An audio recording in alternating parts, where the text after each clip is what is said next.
আগের পর্বে আমরা দেখেছিলাম রূপা, সজীব ও তার নাগিন মা দুষ্ট সাপুরের কবল থেকে নাগিন কন্যাকে উদ্ধার করতে যায়। সেখানে সাপের ছোবলে সাপুরের মৃত্যু ঘটে। নাগিন কন্যাকে উদ্ধার করে তারা গ্রামে ফিরে আসে এবং সুখে শান্তিতে বসবাস করতে থাকে।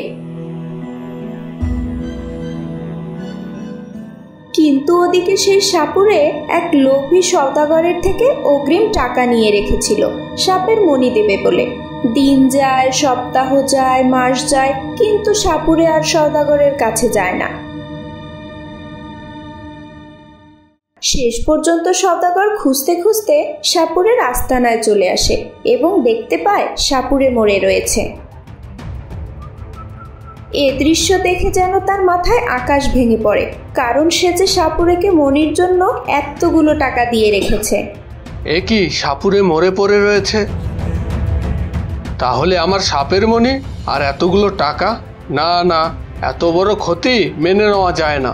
কিন্তু এখানে তো জাদু মন্ত্র দেওয়া ছিল, কোনো সাপ তো এখানে ঢোকার কথা না। তাহলে নিশ্চয়ই সাপের সঙ্গে মানুষও ছিল।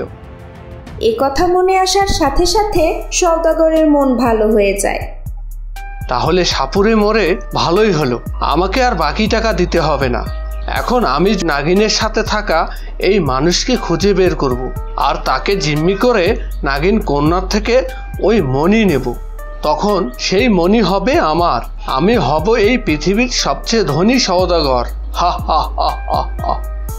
এরপর সেই লোভী সওদাগর গ্রামে গ্রামে ঘুরতে লাগলো আর বিভিন্ন মানুষকে লোভ দেখাতে লাগলো। ভাই, তোমাদের গ্রামে কি এমন কোনো মানুষ আছে যার সাথে নাগিন সাপের সম্পর্ক আছে? না ভাই, এমন কেউ তো এখানে নেই। আরে ভয় করো না, তাহলে আমাকে বলে দাও। এই তথ্য দিলে আমি তোমাকে অনেক টাকা দেব, যা তুমি সারা জীবন পরিশ্রম করেও উপার্জন করতে পারবে না। না ভাই, আমাদের গ্রামে এমন কেউ নেই। এভাবে লোভী সওদাগর গ্রামে গ্রামে ঘুরতে লাগলো আর সজীবের খোঁজ করতে লাগলো, কিন্তু কোথাও খুঁজে পাচ্ছিল না।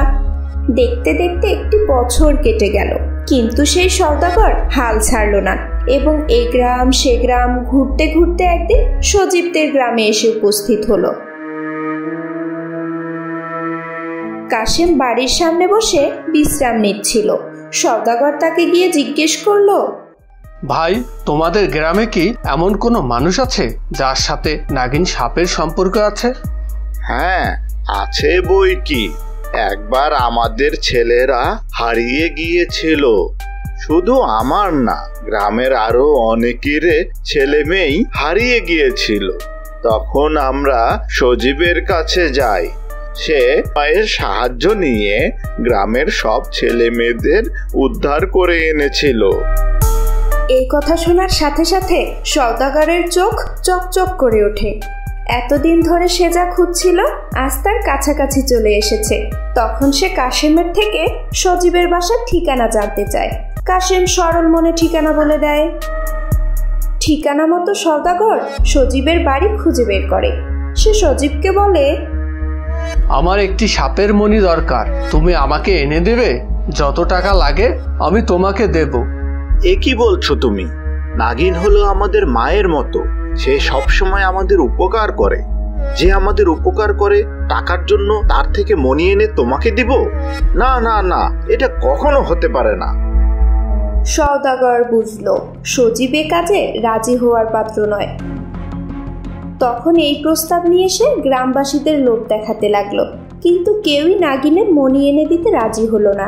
এমনকি নাগিন কোথায় থাকে এটাও বলতে রাজি হলো না। সওদাগর বুঝলো এভাবে কাজ হবে না, তাই সে দোকানদারের ছদ্মবেশ নিল এবং নজরদারি করার জন্য সজীবের বাড়ির সামনে একটা দোকান দিয়ে বসলো।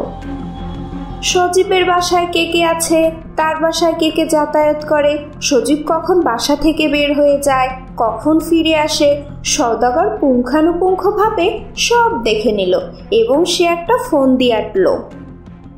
একদিন প্রতিদিনের মতো সজীব সকালে বের হয়ে গেল। রূপা তখন বাসায় একা। তখন দোকানদার বেশি সওদাগর জিলাপিতে ঘুমের ঔষধ মেশালো। এই জিলাপি নিয়ে সজীবের বাড়িতে গেল। সে দরজায় শব্দ করলো। রূপা তাকে দরজা খুলে দিল। দিদিমণি, সজীব বাইরে যাওয়ার সময় আমাকে বলে গেছে বাসায় জিলিপি দিয়ে যেতে। দিদি, একটু পানি হবে কি? বড় তেষ্টা পেয়েছে। আসুন, ঘরে আসুন, আমি পানি দিচ্ছি। রূপা পানি নিয়ে আসে। দোকানদার বেশি সওদাগর পানি পান করে, বলে, দিদি, জিলিপিগুলো গরম আছে, একটা খেয়ে দেখুন তো কেমন হয়েছে। রূপা ঘুমের ঔষধ মাখানো সেই জিলাপি খায় এবং সাথে সাথে ঘুমিয়ে পড়ে। আর সওদাগর তাকে বস্তায় পুরে শহরের এক অজানা জায়গায় নিয়ে যায়।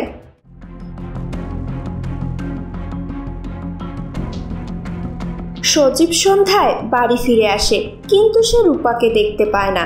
সারা রাত সে গ্রামের সব বাড়ি বাড়ি গিয়ে খুঁজে, কিন্তু কেউ কিছুই বলতে পারল না। পরদিন গ্রামবাসীরা সবাই মিলে খুঁজলো, তাও কোনো লাভ হলো না। তবে তারা লক্ষ্য করলো নতুন আসা সেই দোকানটা সেখানে আর নেই। তারা বুঝতে পারলো সেই লোভী সওদাগর এসব কিছু করেছে। সেই সাপের মনের জন্য রূপাকে অপহরণ করেছে। ইতিমধ্যে গ্রামে এক নতুন মানুষ এলো। সে এসে জানালো সওদাগর তাকে পাঠিয়েছে। সওদাগর বলেছে সজীব যদি নাগিন সাপের মণি নিয়ে গিয়ে তাকে দেয় তবে সে রূপাকে জীবিত ছেড়ে দিবে। এ কথা শুনে সজীব আগন্তুক মানুষটিকে বলল, তুমি এখানে অপেক্ষা করো, আমি নাগিন মায়ের থেকে মণি আনবো এবং তোমার সাথে সওদাগরের কাছে যাব আর তাকে মণি দিয়ে রূপাকে উদ্ধার করে নিয়ে আসবো। মানুষটি সেখানে অপেক্ষা করতে থাকলো। সজীব তার নাগিন মায়ের কাছে গেল। নাগিন মা বাড়িতে আছেন?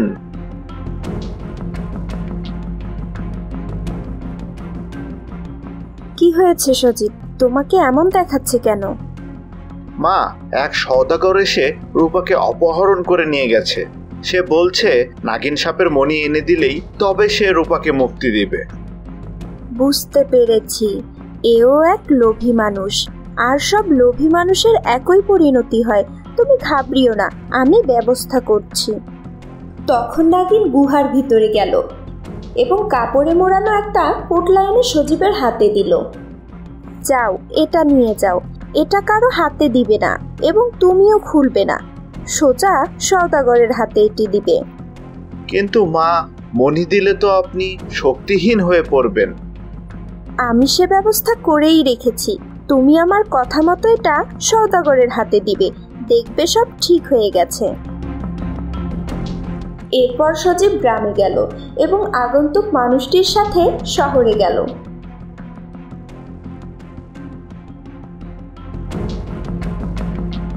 তাদেরকে ঘরে ঢুকতে দেখে সওদাগর বলল, আসো আসো, আমি তোমার জন্যই অপেক্ষা করছি।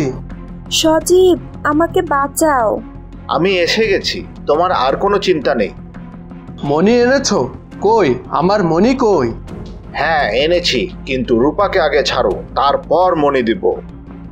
না সজীব, তুমি এটা করতে পারো না। আমাকে বাঁচানোর জন্য তুমি আমাদের নাগিন মায়ের মণি এই শয়তানের হাতে তুলে দিতে পারো না।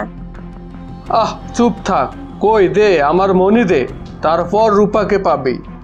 তখন সজীব নাগিন মায়ের দেয়া সেই কাপড় মোড়ানো পুটলাটা সাপুরের দিকে এগিয়ে দেয়। সওদাগর তাড়াহুড়া করে তা নিয়ে নেয় এবং সেটা খুলতে থাকে। খোলার পর যা সে দেখতে পায় তাতে সে রেগে আগুন হয়ে যায়। এটা কি? এটা তো একটা ডিম। তুই আমাকে মণি দেওয়ার কথা বলে ডিম দিলি? দাঁড়া, তোকে দেখাচ্ছি মজা। এই বলে সে ডিমটা ছুঁড়ে ফেলে দেয় এবং চাকু নিয়ে রূপার দিকে এগোতে থাকে। সেটি আসলে ছিল এক বিষধর সাপের ডিম। মাটিতে পড়ার সাথে সাথে ডিম ফুটে বাচ্চা বের হয়, আর সেই জাত সাপের বাচ্চা সওদাগরকে ছোবল মারে। এক কামড়েই সওদাগর বিষের যন্ত্রণা ছটফট করতে থাকে এবং তার মৃত্যু ঘটে। আর এ দৃশ্য দেখে সাথে সাথেই তার সাগরে পালিয়ে যায়। তখন সজীব ও রূপা গ্রামে ফিরে আসে। তারা তাদের নাগিন মাকে ধন্যবাদ জানায় এবং সুখে শান্তিতে বসবাস করতে থাকে।